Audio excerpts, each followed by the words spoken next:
A paz de Cristo, meus amados irmãos, queridos, muito bom estarmos juntos nesse segundo encontro dessa bela e doce carta de Paulo aos Efésios, onde o Senhor tem enchido meu coração. Estou muito empolgado, estou muito feliz quando eu me deparo com essa carta doce, maravilhosa, tremenda. Receba o meu abraço, o abraço da Dulce.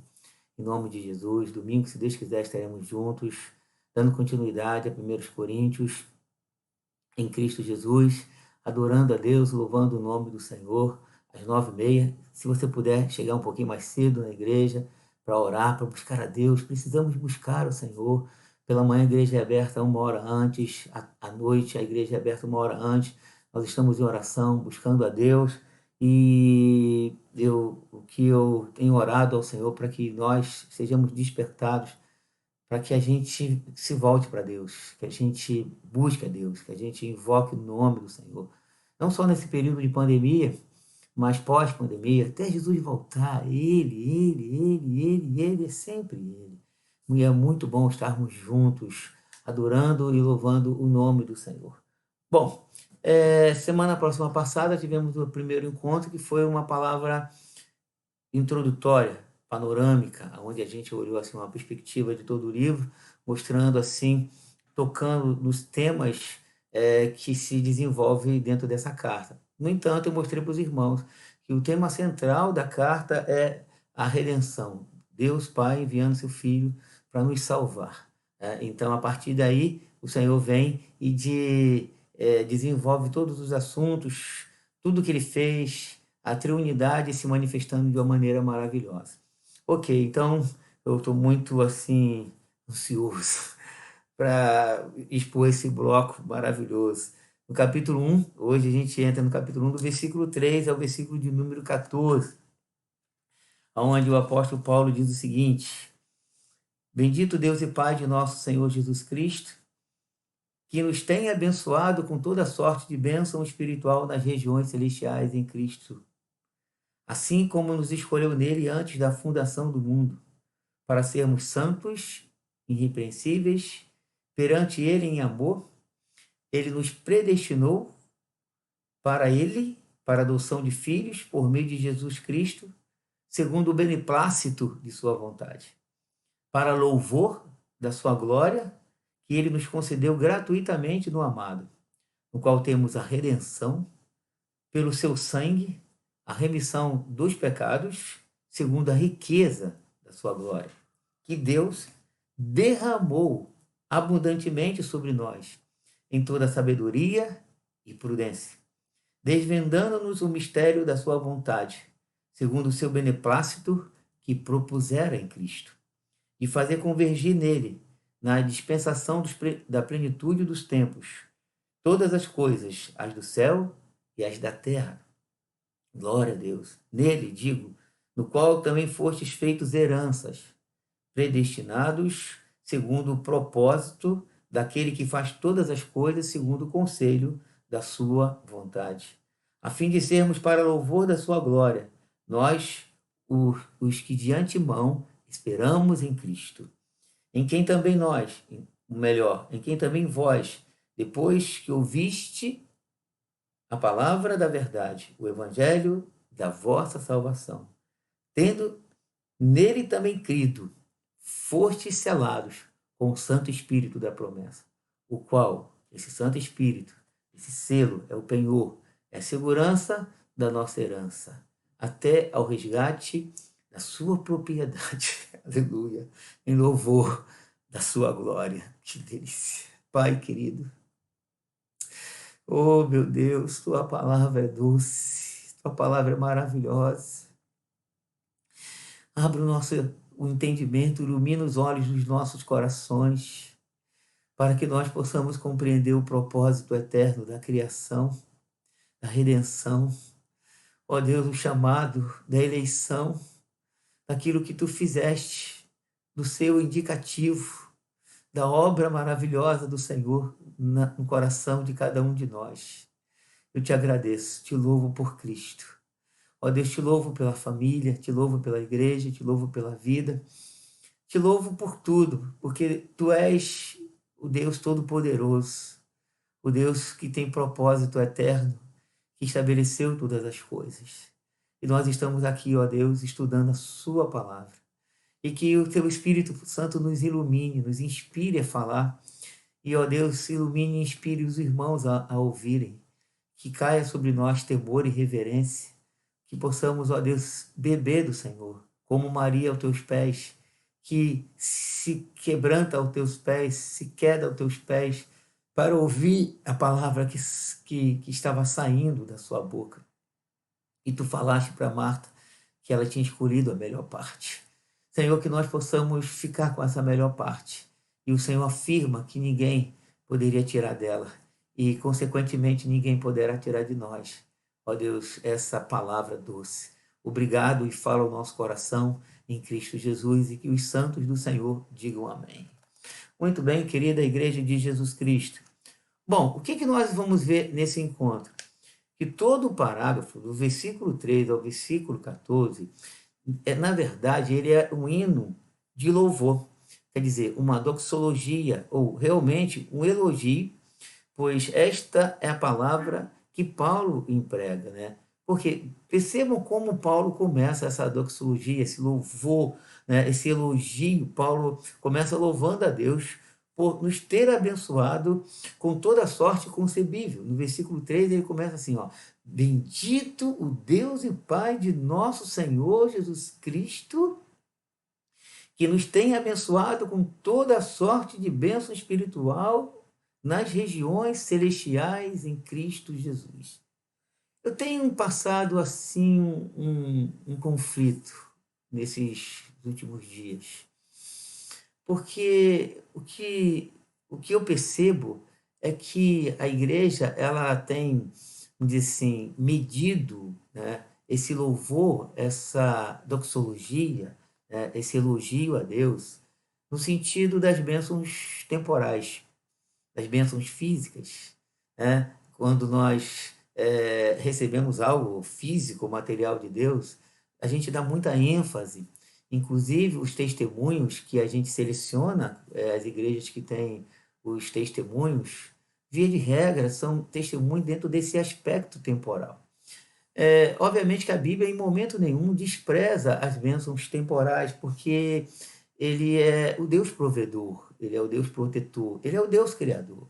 E ele, na sua soberania livre, na sua capacidade divina, ao criar o ser humano, a gente percebe que ele primeiro cria um ambiente de sustentação. Ele cria o jardim do Éden, né? Ele cria as árvores, ele dá uma esposa para Adão. Enfim, ele cria todo o sistema físico e material, emocional, e insere o homem dentro desse ambiente. No entanto, quando a gente volta para a criação, a gente percebe que Deus coloca algo muito especial dentro do ambiente criativo, que foi a árvore da vida. A árvore da vida que foi desprezada por Adão e Eva. E eles optaram pela árvore do conhecimento do bem e do mal. A gente conhece a história o engano da serpente. E aí, quando eu olho isso e vejo a linha da criação, eu percebo que a gente continua dando assim muita ênfase no conhecimento, né? A gente dá muita ênfase nessa questão material, física, e eu repito, a Bíblia não despreza esse aspecto. Mas quando a gente começa a mergulhar nas Escrituras, a gente começa a mergulhar na doutrina, na revelação mais próxima do Senhor, a gente vê esse hino, esse cântico, essa doxologia, a gente percebe como o apóstolo Paulo ele inicia o seu louvor a Deus. E eu repito o versículo 3. Eu queria que você pedisse a Deus para se aproximar dessa palavra, para você entender o que Deus quer de nós. A primeira coisa que Deus quer de nós. Esse entendimento, eu repito, bendito Deus e Pai, vejam bem, bendito Deus e Pai de nosso Senhor Jesus Cristo, que nos tem abençoado com toda sorte de bênção espiritual nas regiões celestiais em Cristo Jesus. Eu tenho orado a Deus para que eu possa perceber, de uma maneira ou de outra, como isso processa na minha vida essa toda sorte de bênção espiritual. Quando a gente não percebe isso, a gente despreza essa obra gloriosa do Senhor Jesus Cristo. Então, o que o apóstolo Paulo vai fazer aqui nessa doxologia? Ele faz, o que me parece, uma referência deliberada à Trindade. Ou, eu gosto desse termo, da triunidade. Ele mostra o seguinte, que a origem da bênção é o Deus e Pai de nosso Senhor Jesus Cristo, que é também o nosso Pai. Né? Nós podemos ver isso, que ele é o nosso Pai. Se a gente voltar para o versículo 2, lá no prefácio e saudação, ele diz, graças a vós outros e paz da parte de Deus, nosso Pai. Então, no versículo 2, Paulo fala que Deus é o nosso Pai.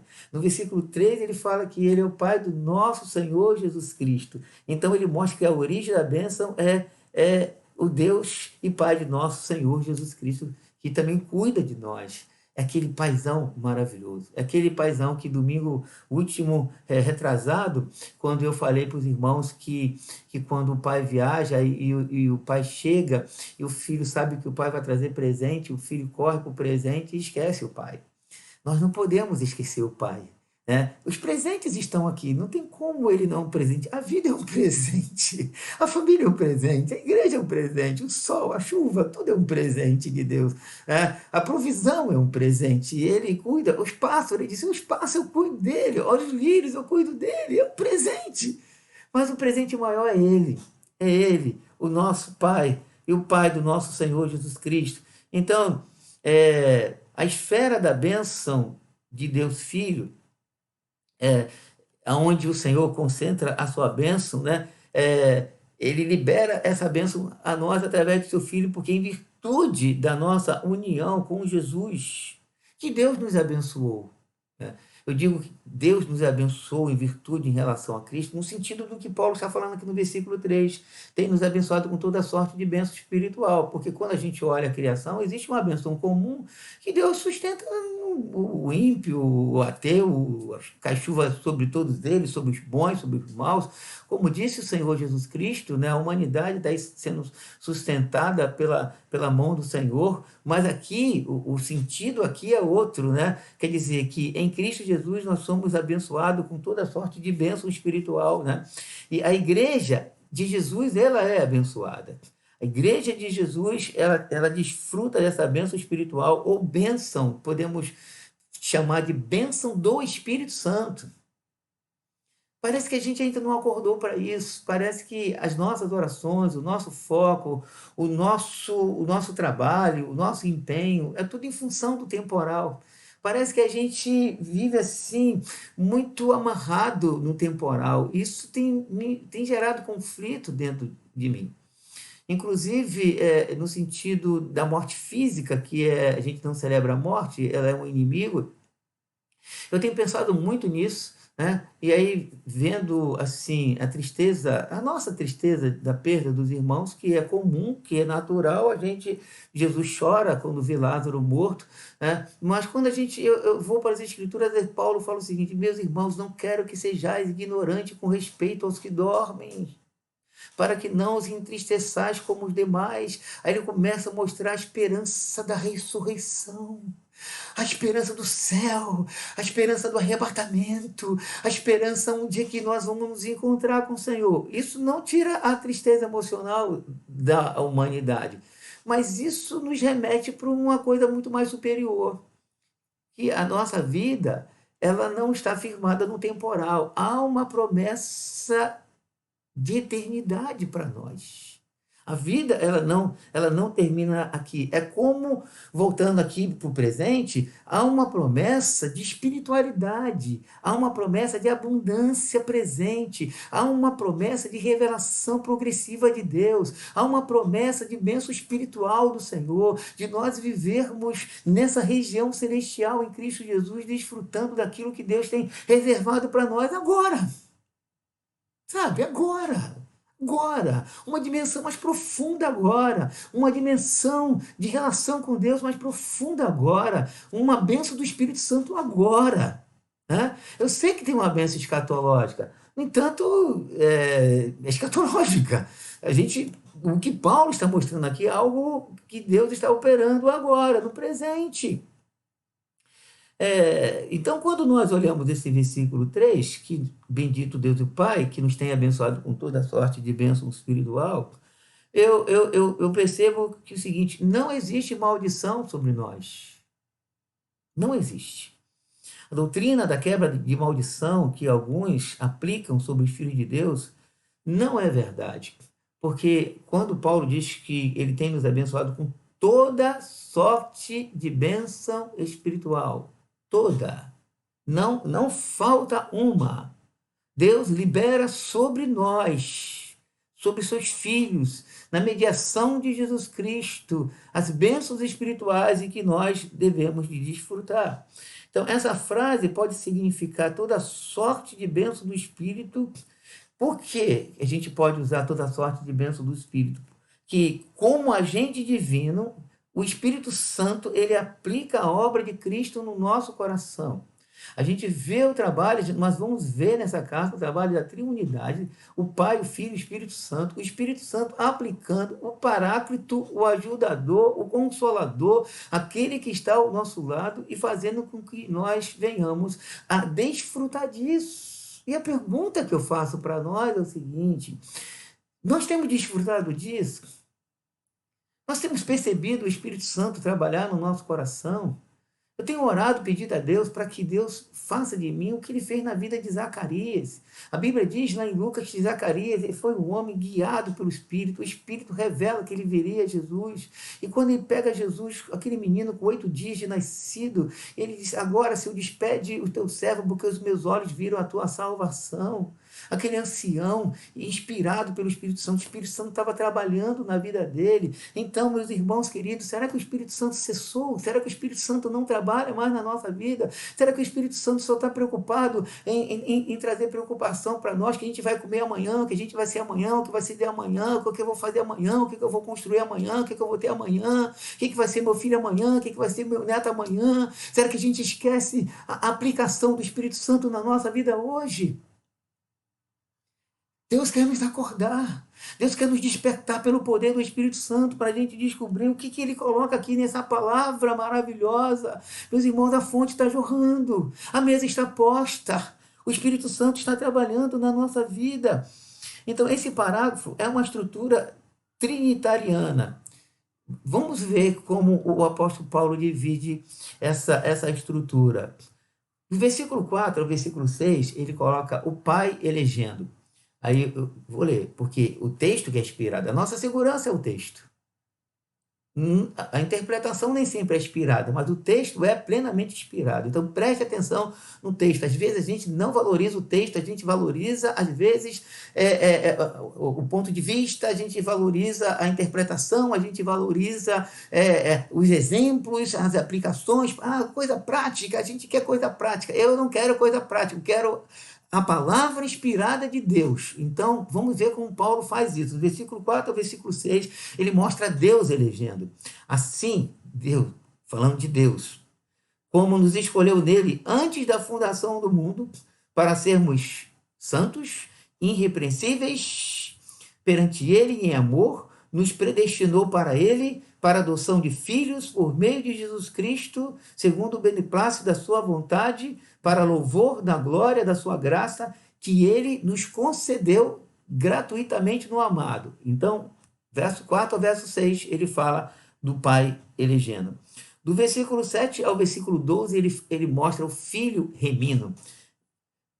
Vamos lá, segundo bloco, no qual temos a redenção pelo seu sangue, o sangue de Cristo, a remissão dos pecados, glória a Deus, glória a Deus, segundo a riqueza da sua glória, meu Deus, que Deus derramou abundantemente sobre nós em toda sabedoria e prudência, desvendando-nos o mistério da sua vontade, segundo o beneplácito que propusera em Cristo, né?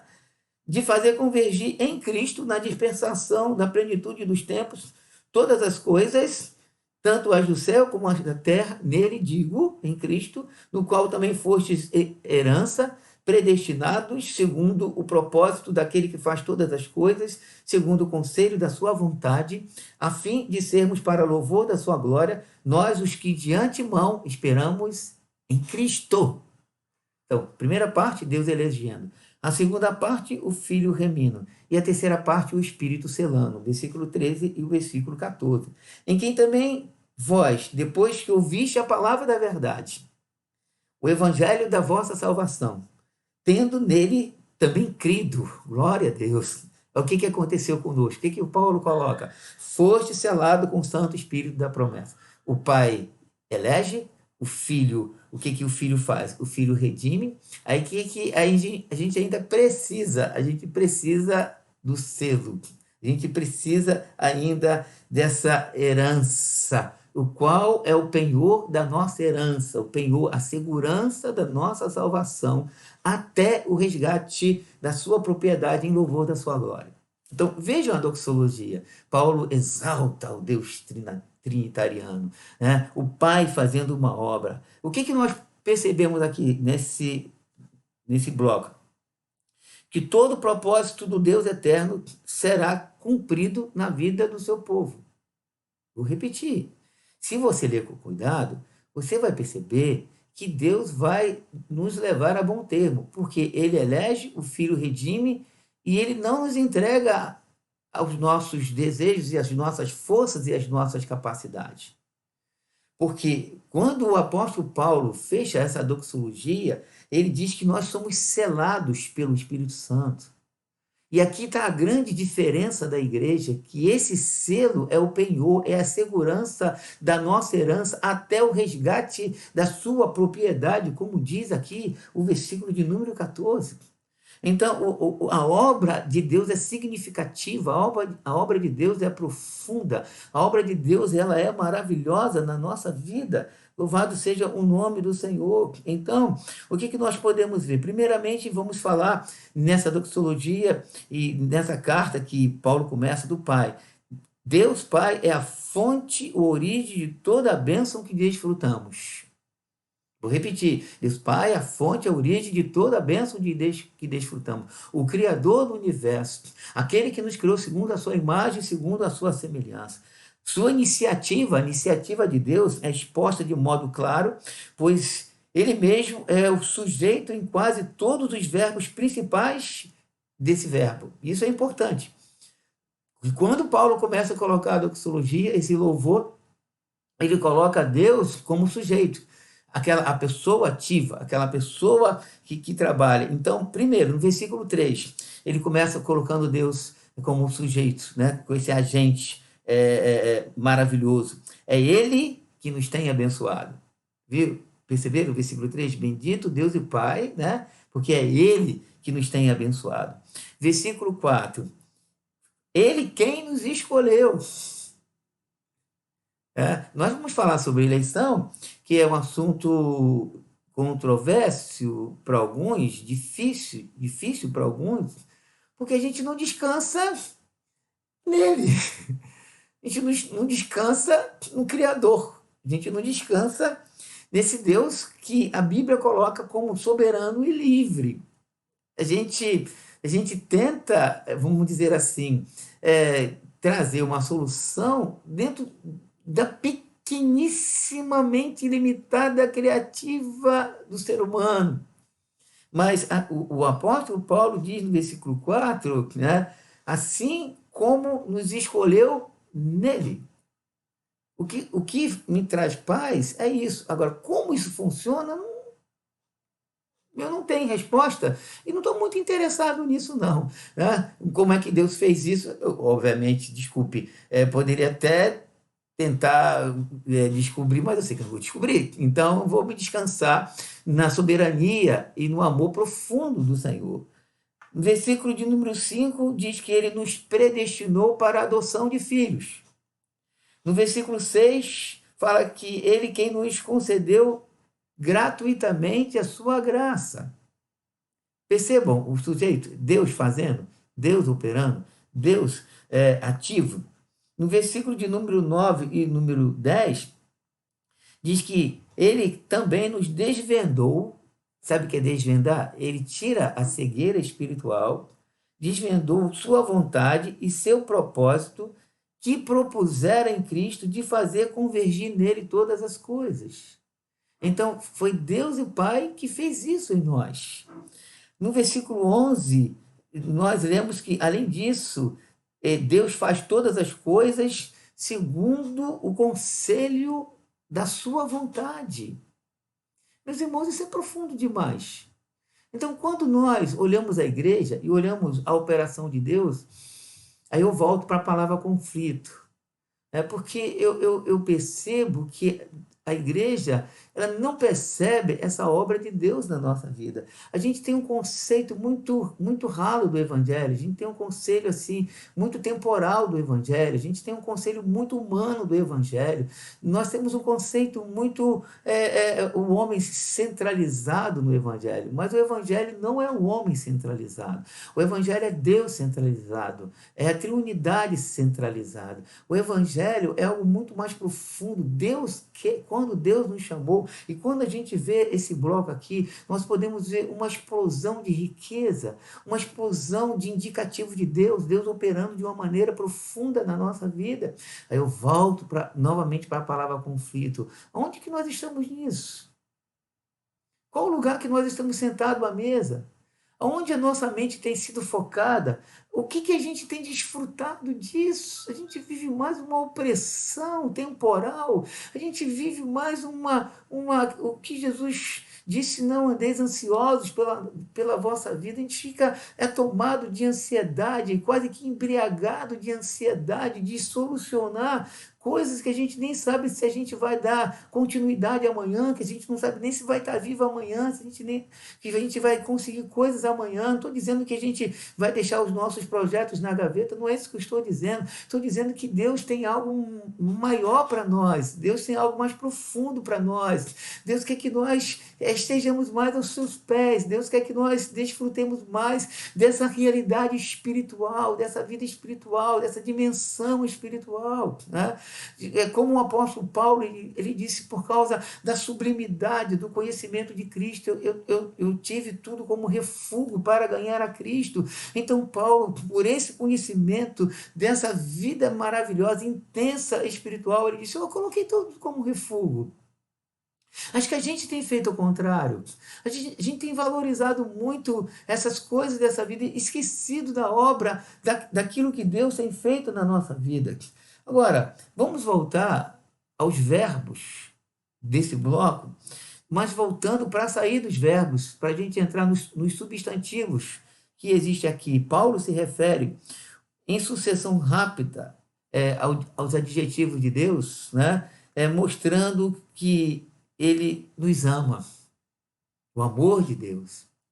Ele mostra a graça de Deus, né? Saindo dos verbos para os adjetivos. Ele mostra a vontade de Deus. Ele mostra os propósitos de Deus. Ele mostra os planos de Deus. Então, meus irmãos, Deus, ele não está assim numa peça, num tabuleiro de xadrez, assim, pensando ainda num jogo lá na frente. Sabe? Deus ainda não está projetando, né, o que ele vai fazer com a igreja. Não, agora, esse período, século XXI, pandemia, como é que eu vou agora tratar com a igreja? Isso, meus irmãos, foi arrumado antes da fundação do mundo. Isso está no controle do soberano Deus. Isso, ele é maravilhoso, está debaixo do amor do Senhor, nesses adjetivos da graça do Senhor, da vontade do Senhor, do propósito do Senhor, do plano de Deus para a nossa vida. Eu não estou aqui começando a traçar fatalidade, não. Eu estou aqui mostrando para os irmãos, a gente vai estudar toda a carta, nós vamos ver um equilíbrio maravilhoso que a igreja participa, a igreja responde em oração, a igreja responde avançando, a igreja. É isso que Deus quer de nós, é isso que o Espírito Santo quer fazer conosco nesse segundo encontro. Ele quer que a gente acorde para o que Deus já fez. O pretérito é perfeito, está lá, está concluído. Deus fez isso com a gente. E agora a gente tem que ir em encontro disso, beber disso. A mesa está posta, o rio a água está jorrando. E a gente precisa beber disso.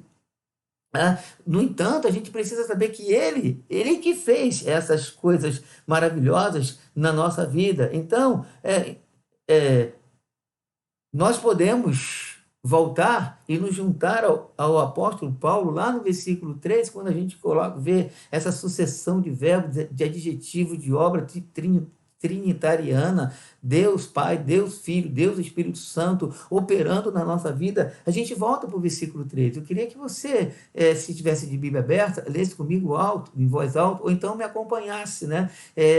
Esse verso maravilhoso. Bendito Deus e Pai de nosso Senhor Jesus Cristo, que nos tem abençoado com toda sorte de bênção espiritual nas regiões celestiais em Cristo Jesus. Acorda, meu irmão. Louve a Deus. Exalte o nome do Senhor. Nós estamos em Cristo. Nós somos filhos de Deus. A gente volta para o versículo 2. Ele diz que Ele é o nosso Pai. A gente pula para o versículo 3, ele fala que ele é o Pai de nosso Senhor Jesus Cristo. Somos uma família maravilhosa, unida, numa plenitude maravilhosa do Espírito Santo. Agora, o que ele viu em nós? O que ele viu em nós? A gente, para frente, nas outras lições, a gente vai chegar no capítulo 2. Deixa eu só dar assim, um flash para você. Paulo diz o seguinte, no versículo de número 1 do capítulo 2. Ele nos deu vida, estando vós mortos em vossos delitos e pecados. Oh, meu Deus. A pergunta foi, o que ele viu em nós? Aí Paulo responde, ele viu morte. Essa morte aqui é a morte lá de Gênesis, quando os nossos pais comeram a árvore do conhecimento do bem e do mal, e Deus disse, certamente morrerás. Aí Paulo diz assim, mas ele nos deu vida, estando vós mortos em delitos e pecados. Aí Paulo continua, nos quais andaste outrora segundo o curso deste mundo, segundo o príncipe da potestade do ar, segundo do espírito que agora atua nos filhos da desobediência, entre os quais também todos nós andávamos outrora. Você pode dar uma glória a Deus, olha o passado. Andávamos outrora segundo as inclinações da nossa carne, fazendo a vontade da carne e dos pensamentos, e éramos, repito, e éramos por natureza filhos da ira, como também os demais. O que ele viu em nós? Aí quando a gente olha a obra do Espírito Santo na nossa vida, a obra de Deus Pai, de Deus Filho, de Deus Espírito, nos transportando do império das trevas milagrosamente, misteriosamente para o reino do Filho do seu amor, a gente esquece, a gente abandona a doxologia, o louvor, como Paulo começa, bendito Deus e Pai de nosso Senhor Jesus Cristo, e a gente começa a murmurar, a gente começa a se enfronhar com essa vida passageira, temporal, limitada, e a gente sabe que a carne vai se esvaindo, as forças físicas, a gente vai envelhecendo, e a gente ainda se debate querendo mocidade, querendo prazer, querendo força. Eu sei que a gente vai ter sempre esse conflito, mas o que a Bíblia mostra para nós precisa superar essas crises nossas temporais, irmãos. Deus está nos chamando para Ele, irmãos. Ele fez uma obra gloriosa na nossa vida. Ele fez algo profundo na nossa vida. E que a gente ainda parece que a gente não acordou para a dimensão, porque Ele nos deu vida. E Jesus disse que Ele veio para que nós tivéssemos vida, vida com abundância. O que é isso que Ele quis dizer, vida com abundância? É isso aqui. Esse indicativo de Deus, essa profundidade de Deus, esse trabalho de Deus sobre a nossa vida. E a pergunta continua, o que Ele viu em nós? Somos salvos pela graça. Se somos da família de Deus, somos da família de Deus pela graça. Aí a pergunta do salmista é pertinente com essa teologia paulina, que foi o seguinte, ele faz a pergunta, que darei ao Senhor por todos os benefícios para comigo? Quando a gente pensa nessa pergunta, E a gente pode pensar em dar muitas coisas para Deus, né? A gente pode pensar em dar o dízimo, dar um serviço, e coisas que fazem parte. Mas eu quero entrar na ideia do salmista, porque certamente nesse salmo ele está pensando na obra salvadora, redentiva de Deus. Porque a pergunta foi, repita a pergunta, que darei ao Senhor por todos os benefícios para comigo? Aí ele mesmo responde, porque ele estava inspirado por essa obra redentiva. Ele diz o seguinte: levantarei o cálice da salvação, invocarei o nome do Senhor. Ora, não poderia ser outra coisa senão uma obra redentiva. Obviamente que o salmista, eles estavam naquele período envolvidos por muitas guerras físicas e materiais, como a gente hoje também nós estamos. Mas quando ele faz essa pergunta, parece que a ideia dele era redentiva, repetindo, né? Ele levantaria o cálice da salvação.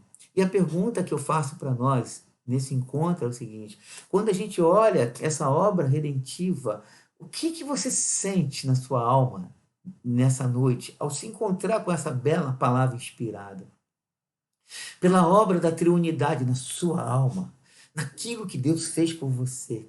Será que você não tem desejo também de levantar o cálice da salvação e invocar o nome do Senhor?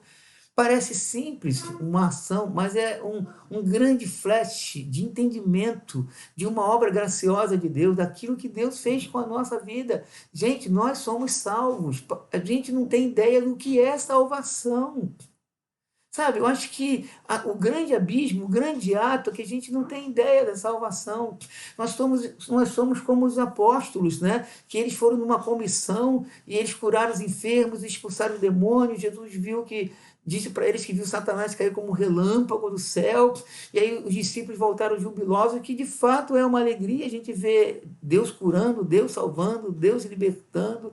Aí Jesus disse o seguinte: eu quero dizer uma coisa para vocês, meus filhos.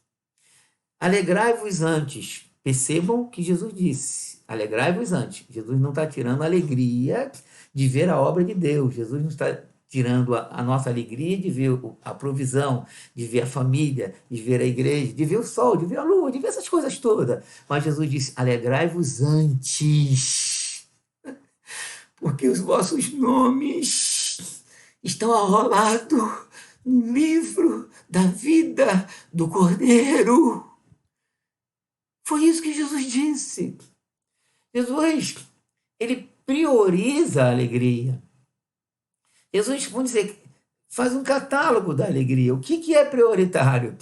O que é mais importante? Aí a gente volta para o bloco do versículo 3 ao verso 14 ou melhor, verso 13 e 14 do capítulo 1 de Efésios. O que é mais importante? A obra que Deus fez em nós. Então a gente precisa se alegrar porque ele operou na nossa vida. Você está alegre porque você é salvo? Você é alegre porque o seu nome está escrito no livro da vida do Cordeiro? Ou você está aí frustrado, você está aí acamado, não consegue se levantar porque não consegui certas coisas, não cheguei aonde eu tinha que chegar, eu tinha uns sonhos. Mas, pelo amor de Deus, vamos olhar para o céu. Oh, vamos olhar para ele. E quantas coisas temporais, eu gosto de frisar, porque tem gente às vezes que pode não me entender. Eu não estou desvalorizando os seus sonhos, a sua vida. Eu estou trazendo você para o valor supremo, para o valor radical, que é a obra de Deus maravilhosa na nossa vida. Nós vamos para o céu, nós somos salvos do Senhor, nós somos homens e mulheres que o Senhor nos amou de uma forma maravilhosa. Oh, meu Deus do céu! Somos devedores eternos desse grande Deus e Salvador. Somos gratos pela obra maravilhosa de Deus Pai na nossa vida. Eu sou grato a Deus. Eu preciso entender isso no nosso culto. O que acontece no momento de louvor? Pelo menos a leitura que eu tenho, eu acho que essa falta de entendimento do indicativo, quer dizer, da obra de Deus na nossa vida, ela empobrece o nosso louvor. Porque quando a gente vê esse louvor aqui, a gente percebe que Paulo ele começa com a palavra de exaltação a Deus Pai, mas ele começa, vamos dizer assim, mostrar o que Deus fez por nós. Por que ele estava louvando a Deus? Ele mostra a operação de Deus. Então, ele tem esse motivo e profundidade de adoração a Deus. Por falta desse entendimento, por falta dessa clareza do que nós somos, do que Deus é, do que Deus fez na nossa vida, aí o que eu percebo na hora do louvor, que é um momento muito importante, a gente não tem um espírito pronto para adorar a Deus. A gente não consegue adorar a Deus em espírito e em verdade, né?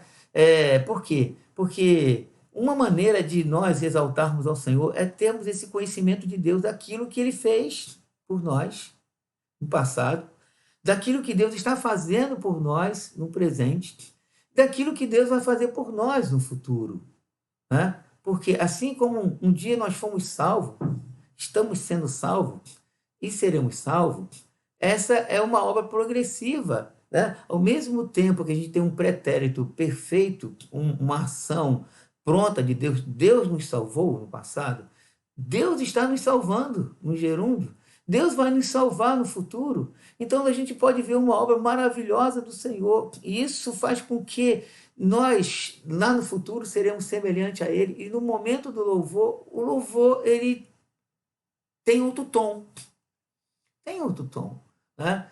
Não é aquele tom, assim, desculpe, mas às vezes a gente, quando recebe uma bênção física, a gente vai muito alegre para a igreja, né? E tem que ir, porque a gente precisa dessas coisas. Mas não é isso que o texto está dizendo. O texto está mostrando é uma obra eterna. O texto está mostrando uma obra espiritual na nossa vida. Que o que eu entendo que o Espírito Santo está nos chamando para isso. O Espírito Santo está nos convocando, trabalhando na nossa vida para que a gente entenda isso, né? E quando a gente entende isso, isso significa louvá-lo por aquilo que ele é. Aí você fala assim, mas a gente não pode louvá-lo por aquilo que ele faz? Claro que sim. Não tem como tirar aquilo que ele faz por nós, né? A obra de Deus, ela é feita no sentido pleno da palavra, né?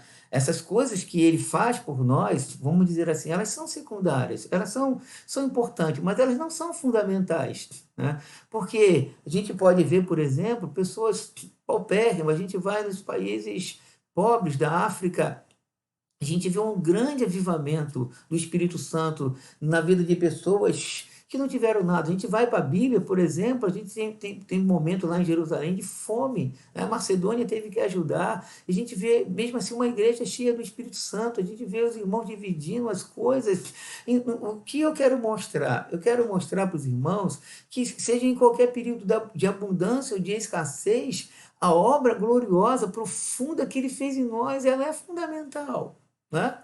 Se você perguntar para mim o que eu opto por essa plenitude. Mas a gente pode ver na história que nem todo momento da história, em todas as regiões, essa coisa assim, secundária, plena, física e material, elas foram abundantes. No entanto, sempre foram abundantes a bênção do Espírito Santo sobre nós. E a gente precisa desfrutar dessa bênção, entender essa bênção. Então, quando nós entendemos isso, o nosso louvor, ele, vamos dizer assim, o carro-chefe do nosso louvor é por aquilo que Deus é. A pessoa de Deus, a maravilhosa graça de Deus, né? Então, e também por aquilo que ele fez por nós. Qual é a coisa mais importante que Deus fez por nós? A gente vai estudar isso na carta. Ele deu Jesus Cristo para morrer pelos nossos pecados. Jesus é o maior presente de Deus Pai para nós, porque foi em Cristo que Deus nos abençoa, né? Então, nós devemos de louvá-lo por aquilo que ele faz em nós. O que ele fez em nós? Deixa eu enumerar para você. Regeneração, né? A Bíblia fala que a palavra regeneração, nós fomos regenerados, nascemos de novo, que Jesus disse para Nicodemos, quem não nascer da água do Espírito não pode ver o reino de Deus, e ele fez isso em nós, em Cristo Jesus, perdão dos nossos pecados, a gente volta para o Éden, os nossos pais pecam contra Deus, em Cristo, Deus nos perdoa dos nossos pecados, e a gente volta para o bloco de base, o selo do Espírito Santo, depois de regenerado, perdoado, o Senhor nos sela pelo Espírito Santo, então transborda a bênção. O nosso louvor deve ser, assim, muito profundo e grato a Deus. Agora, percebo que no momento do louvor ficamos muito longe. Há vamos dizer assim, uma desconcentração. A gente é muito distraído. Eu acho que é distração, eu tenho orado a Deus para Deus tirar as minhas distrações.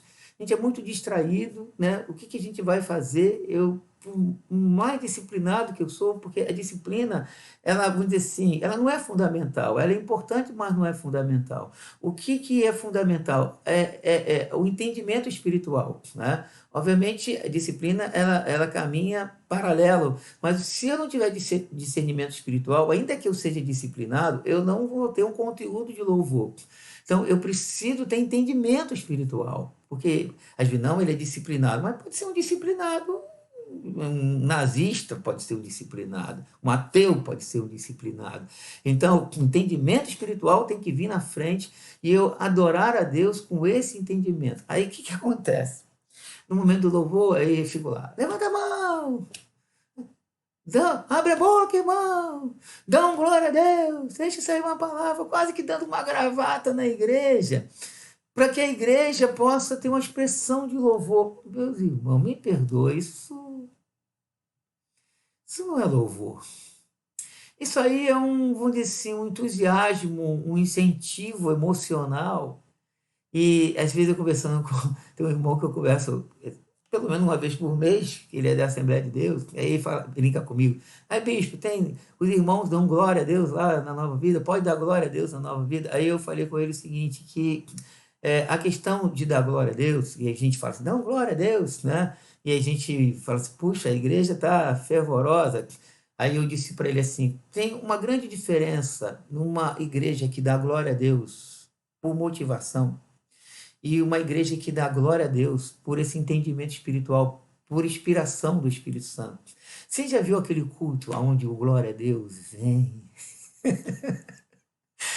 Onde aquele adoração surge? Para entender que bendito Deus e Pai de nosso Senhor Jesus Cristo, que nos tem abençoado com toda sorte de bênção espiritual nas regiões celestiais em Cristo Jesus. Que essa efusão, esse entendimento surge e que começa a explodir com espontaneidade a adoração. Diferente. Também não estou dizendo que esse entendimento espiritual ele tem que vir necessariamente com um grito.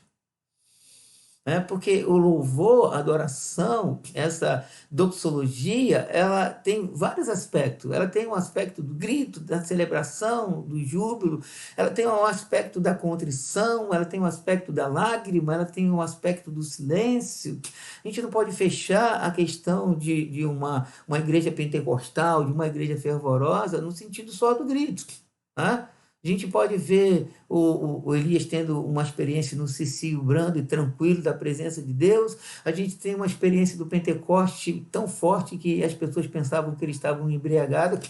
A gente não pode colocar a igreja numa caixinha, nem Deus numa caixinha. O Espírito Santo, onde é o Espírito do Senhor, é liberdade.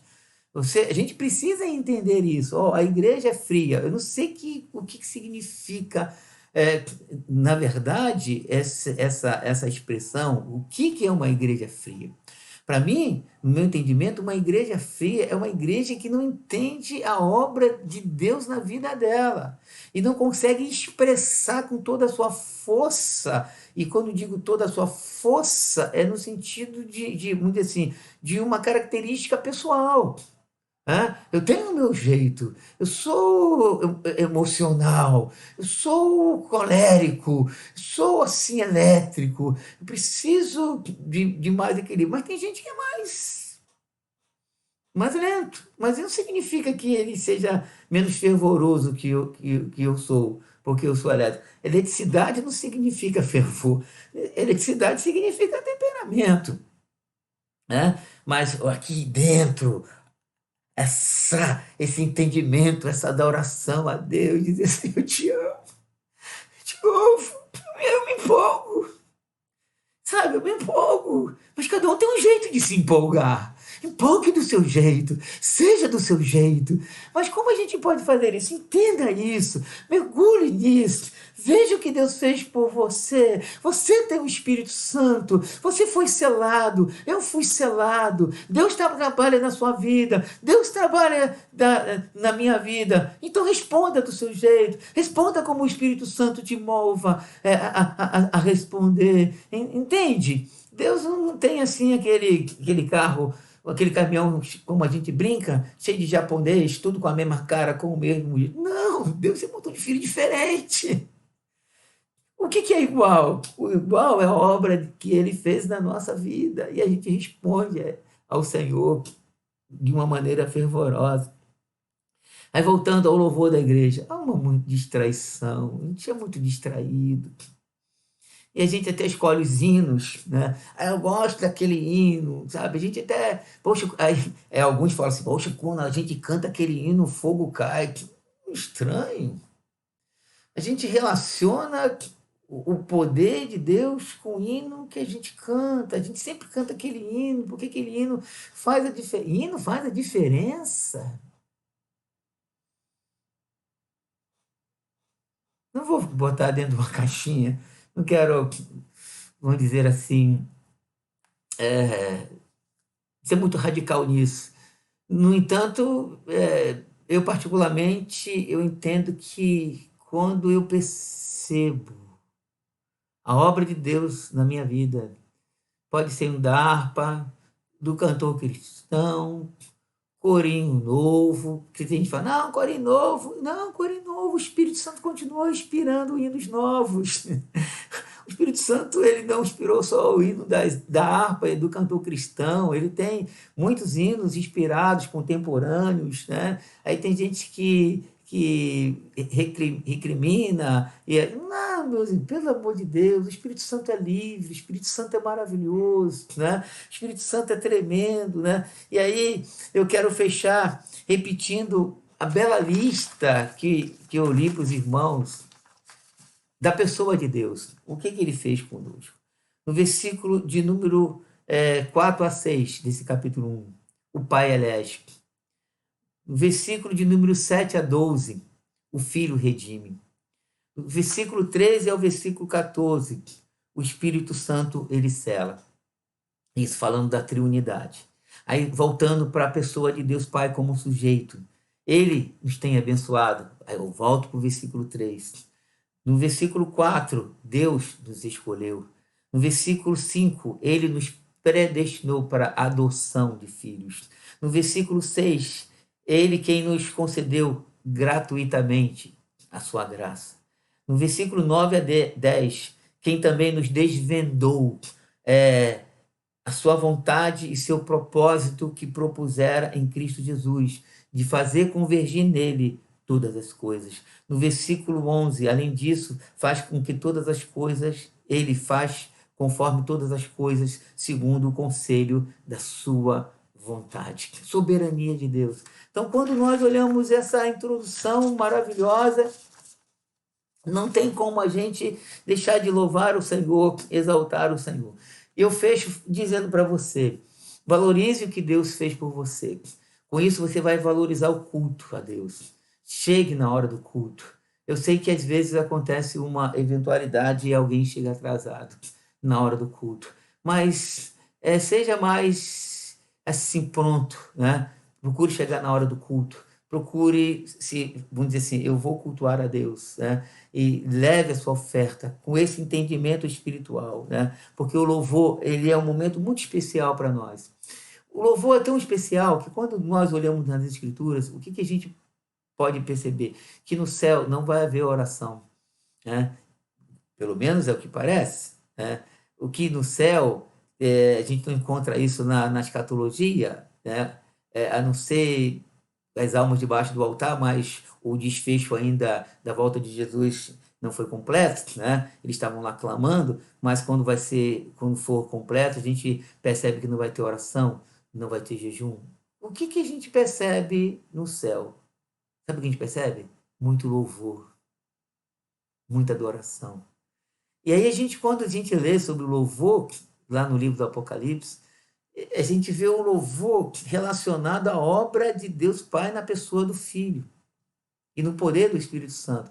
O cordeiro que foi morto, 7 chifres, 7 olhos, e foi digno de abrir o livro e desatar o selo, quando começa, vamos dizer assim, aquele momento escatológico, no sentido daquilo que Deus tinha planejado para esses últimos dias. Parece que começa ali, a gente vai estudar o livro do Apocalipse, a gente vai perceber isso, a gente começa a perceber um louvor, e o céu é louvor ao Cordeiro, aquele que está sentado no trono, e ao Cordeiro, seja o louvor, a honra, a glória, a adoração, por aquilo que ele é, por aquilo que ele fez. Que ele fez em que sentido? No sentido redentivo. No sentido redentivo, né? Naquela obra maravilhosa que Deus fez por nós. Então, meus irmãos queridos, que Deus nos guarde, que Deus nos abençoe, que Deus nos ilumine, que Deus nos desperte, que Deus nos acorde para aquilo que Ele fez com a gente. Nós, no presente, agora, nesse exato momento, nós estamos assentados nas regiões celestiais em Cristo Jesus. E pela fé, eu tenho que viver isso, pela fé, eu preciso abraçar isso, pela fé, eu preciso me aproximar. Eu volto para aquela expressão: a mesa está posta, a fonte jorra. Fonte jorra. Ele veio para que eu tenha vida, para que tu tenhas vida e que tenhamos em abundância essa vida. Acorda, a igreja de Cristo. Sejamos cheios do Espírito Santo, sejamos cheios da palavra de Deus, sejamos cheios da obra do Senhor. Avancemos como igreja gloriosa, remida, selada pelo poder do Espírito Santo. E que Deus nos ajude.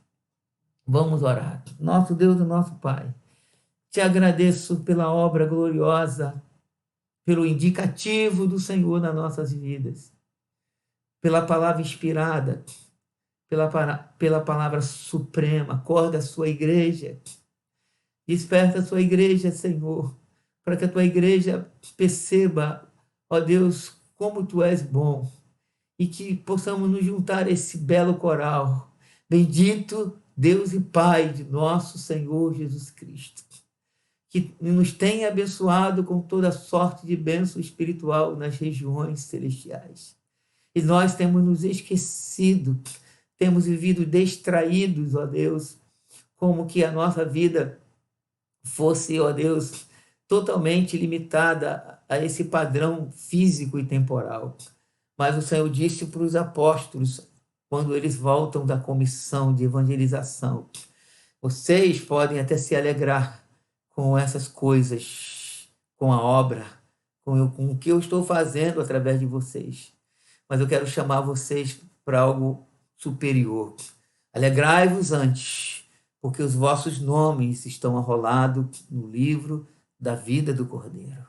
Senhor, abra os nossos olhos para que nós possamos entender que o Senhor operou de fato no passado, o que o Senhor está operando no presente, mas que o Senhor tem algo muito profundo, ó Deus amado, indizível no futuro, algo escatológico, algo que nos espera. No entanto, no presente, o Senhor também tem nos abençoado de uma maneira tão gloriosa, mas nós temos perdido, ó Deus, essa clareza, nós temos perdido essa visão, e temos nos distraído com coisas, mas que o teu Espírito Santo, nesse estudo de Efésios, possa abrir os nossos olhos e os nossos corações, para que nós possamos entender, ó Deus, que nesse momento, nesse exato momento, o Espírito Santo, o Paráclito, fala. o Paráclito enche-nos, o Paráclito guia-nos, o Paráclito inspira, o Paráclito convence. Ó Deus, a pessoa do Espírito Santo trabalha poderosamente, está trabalhando nesse irmão, nessa irmã que está, ó Deus, agora me ouvindo, que ela seja tocada, que ele seja tocado, que ele seja iluminado, que ele esteja cheio do Espírito Santo, que ele se assente a essa mesa gloriosa, essa palavra inspirada, Senhor. Ó Deus querido, em nome de Jesus Cristo, o que nós precisamos é da palavra plenamente inspirada, e eu quero beber dela, eu quero desfrutar dela, que meu irmão, ó Deus, possa junto comigo, com a ajuda do Espírito Santo, porque o apóstolo Paulo diz que o Senhor nos preparou para isso, nos dando o penhor do Espírito. Ó Deus amado, é o Espírito que trabalha, é o Espírito que faz. Eu oro pela igreja, que a igreja seja cheia, que a igreja transborde, que a igreja seja tomada da plenitude, do poder do Espírito, amado, da revelação do Espírito. Acorda a igreja, aviva a igreja, para que a igreja adore em espírito e em verdade, para que a igreja, Senhor, marche de uma maneira gloriosa, os doentes sejam curados, os perdidos sejam salvos, os caídos sejam restaurados, e que a gente possa ver essas coisas e se alegrar. No entanto, Senhor, a gente volta para a prioridade. Alegrai-vos antes, porque os vossos nomes estão rolados no livro. Oh, que maravilha, Senhor! Ao chegarmos nesse dia, a tua palavra diz que os livros serão abertos, e o livro da vida será aberto, e todos aqueles que não forem achados escritos no livro do Cordeiro serão lançados no lago de fogo e enxofre.